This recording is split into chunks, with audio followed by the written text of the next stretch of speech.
I'm with Tribby Warfield, and Tribby, you were director of the Gates Corporation and running a huge division when you hired me 5 years ago. Why did you hire me for a keynote?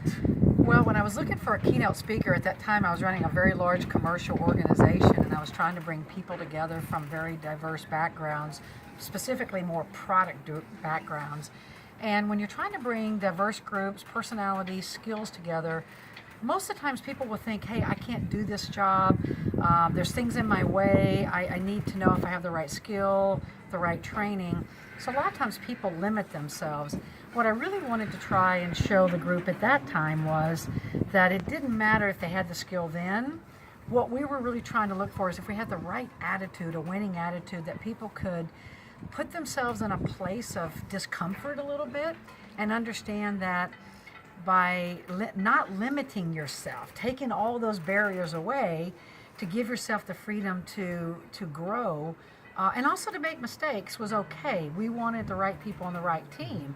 So when we chose this theme, beyond, yes, we were really trying to say is, how do we stretch people beyond what they think they can do? So what did I bring as your keynote speaker? Why me?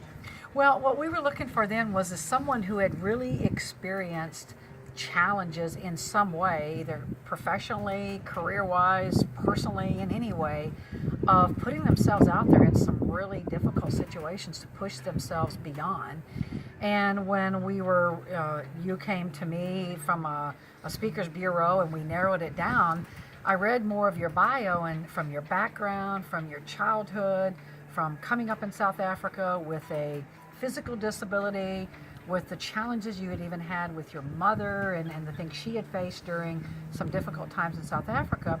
I read your story about sailing around the world alone, 27,000 miles, 190 something days alone, and that really struck a chord with me of, wow, how do you do that? How do you put yourself out there in those sort of conditions and not be fearful? Now, Tribby, here we are in Italy. We are a long way from Arizona, and we're sitting on the deck of your yacht. Yes. Now, what a transformation.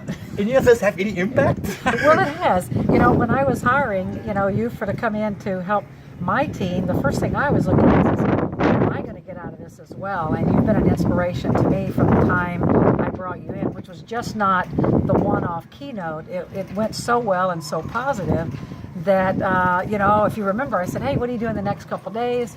My team was really inspired by what you were saying.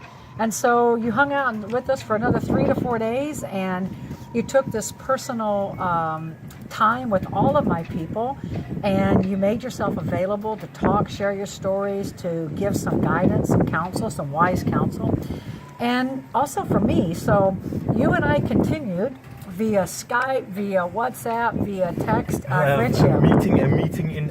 Meeting in Nevada a few years later, and now you're meeting in Italy. Yeah, meeting in Italy. And what it's had an impact on me is my own life's transformation from some very personal hardships, tragedy that I've experienced, loss of a spouse unexpectedly. How do you pick yourself up and get moving again? And how do you find that courage to move forward and to take some big steps like I did? And I left a very wonderful job in corporate America again, and I took a break to find who I was. And hopefully you're taking another break as you now take this yacht out into the Mediterranean Sea and explore more of the nautical world beyond the corporate environment. Tribby, thank you so much for having me on board, and thank you so much for believing in my career. Absolutely, and thank you for being my dear friend, and for I hope to be as a long-time friendship. Thank you so much.